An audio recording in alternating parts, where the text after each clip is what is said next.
Eu descobri uma coisa muito estranha acontecendo no Catar. O país onde está acontecendo o maior evento do planeta.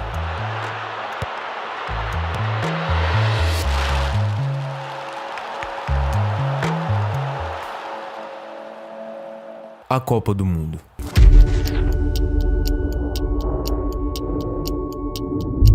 Esse pequeno país, localizado no meio de um deserto, com temperaturas de mais de 50 graus e 2 vezes menor do que o estado de Sergipe, esconde 2 segredos muito perturbadores do mundo inteiro. E eu vou te mostrar quais são esses segredos. Nesse tempo, o Catar era um dos países mais miseráveis do mundo. Era super quente, ficava no meio do nada e a maioria dos que moravam lá eram super pobres. Muitos dos que ainda moravam no Catar viviam só da pesca, já que os rios e oceanos ao redor do país eram enormes. Mas tudo isso veio a mudar quando o Catar descobriu uma das maiores reservas de gás natural do mundo, que é cerca de 20% de todo esse gás que tem no planeta inteiro. Uma das maiores empresas de petróleo do mundo, que é a Shell, tinha descoberto essas reservas lá no Catar, porém desistiu de extrair porque o custo era bem alto. Só que nos anos seguintes, o líder do país, chamado Hamad bin Khalifa Al Thani, mudou completamente a história do Catar quando descobriu que podia transformar todo esse gás natural em forma líquida, que fez com que a produção ficasse muito mais barata, porque os tubos de aço que se usavam para extrair esse gás eram muito caros. Mas existe uma pergunta interessante: por que os países do Oriente Médio, como Arábia, Irã, Kuwait e o próprio Catar tem tanto petróleo assim? Para isso a gente precisa voltar alguns milhões de anos atrás, quando o movimento das placas tectônicas fez com que os oceanos primitivos dessa região simplesmente se fechassem, e então com essa água toda evaporada, os vegetais e águas marinhas ficaram lá no fundo dos mares e entraram em decomposição. E isso acaba gerando petróleo. E por causa do clima e das condições favoráveis nessa região, o petróleo consegue se manter no fundo do mar com uma maior facilidade. Depois de conseguir fazer muito dinheiro com petróleo e gás natural, o país começou a usar todo esse dinheiro que vinha para fazer vários investimentos ao redor do mundo, que vão desde a compra do time PSG por vários bilhões de dólares e que hoje é um time mundialmente conhecido, para participações nas maiores empresas do planeta e até mesmo comprar mais terras em Londres do que a própria Rainha Elizabeth tinha. Dali pra frente, o problema não era mais como conseguir dinheiro, e sim como gastar dinheiro, já que tinha tanto que os próprios governantes não sabiam nem o que fazer com ele. Uma coisa que você não sabia, no entanto, é que o Catar gastou mais de 230 bilhões de dólares para fazer essa Copa do Mundo. E isso foi 16 vezes maior do que o valor que o Brasil gastou na Copa de 2014, que foi mais ou menos 14 bilhões de dólares. Só que um fato um pouco curioso é que a própria FIFA lançou um documento que dizia que o Catar não era nada apropriado para sediar uma Copa do Mundo. E isso daí nos leva ao nosso segundo segredo.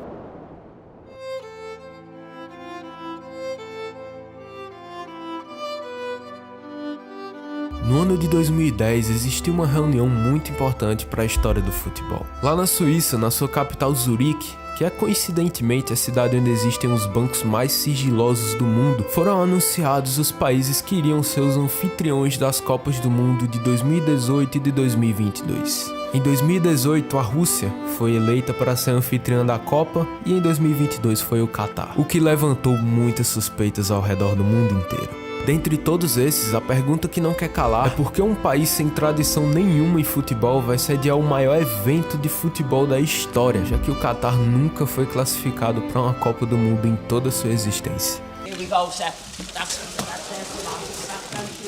Esse daí é Sepp Blatter, o antigo presidente da FIFA entre os anos de 98 e de 2015. Foi ele o principal responsável por introduzir o sistema que a maioria de vocês vê nos estádios de futebol hoje em dia. Aquelas pequenas placas nas laterais do campo com nomes de empresas. Essas empresas pagam milhões e milhões de dólares para serem anunciadas na Copa, já que grande parte do mundo assiste esse evento. Mesmo com toda essa inovação que ele trouxe para a FIFA, ele se envolveu pesado durante todos esses anos em vários esquemas de corrupção. Só pra gente entender direitinho o que tá acontecendo, vem aqui comigo. Existem 6 confederações da FIFA, e cada uma delas representa uma região diferente do mundo. Por exemplo, a UEFA.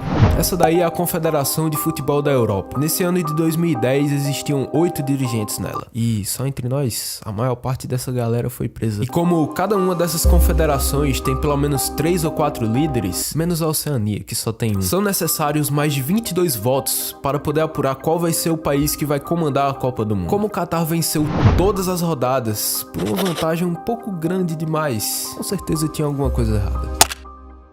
No momento em que o Catar foi elegido como país sede da Copa do Mundo, não existia nenhum estádio, e eles tiveram que construir todos os 8 estádios do completo zero. E como na final de 2018, que aconteceu na Rússia, foi assistida por mais de 1 bilhão de pessoas ao mesmo tempo, eles precisavam ter uma infraestrutura muito grande para fazer tudo isso acontecer. Para isso, eles precisavam de muita, mas muita mão de obra. Como a população do Catar é muito pequena, por volta de uns 300 mil habitantes, e também a maioria desses são ricos e não gostam de trabalhar em construções, o Catar tinha outra tarefa ainda mais complicada: trazer a mão de obra para o país. E qual lugar melhor para achar trabalhadores do que na Índia, Bangladesh, Nepal e Paquistão?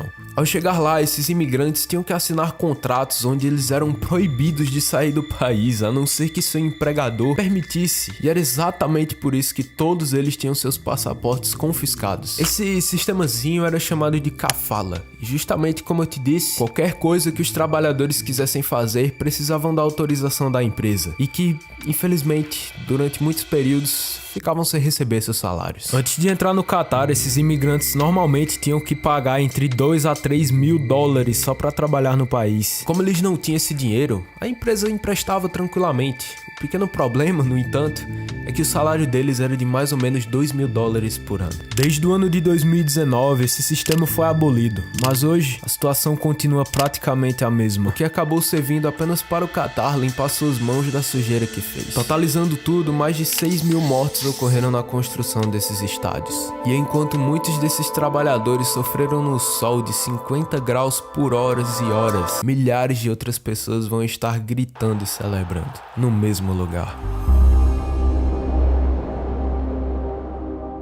Existe uma pequena área no Catar chamada de Doha Industrial, e é justamente nesse lugar onde todos os trabalhadores dos estádios viviam. As condições desse lugar são bem parecidas com a das favelas aqui do Brasil. Como essa área se encontra bem próxima da capital do país, que é Doha, surge um pequeno problema. Como é que o Catar vai esconder todo esse lugar dos olhos do povo? Bem, é justamente por isso que você não é permitido filmar áreas em construção ou qualquer tipo de área que não seja parte do que eles querem que você veja. E assim que você chega no Catar, você é obrigado a baixar um aplicativo onde o governo vai ver exatamente tudo que você tá fazendo, desde os lugares que você vai até o tempo que você fica em tais lugares. Também a homossexualidade nesse país é proibida.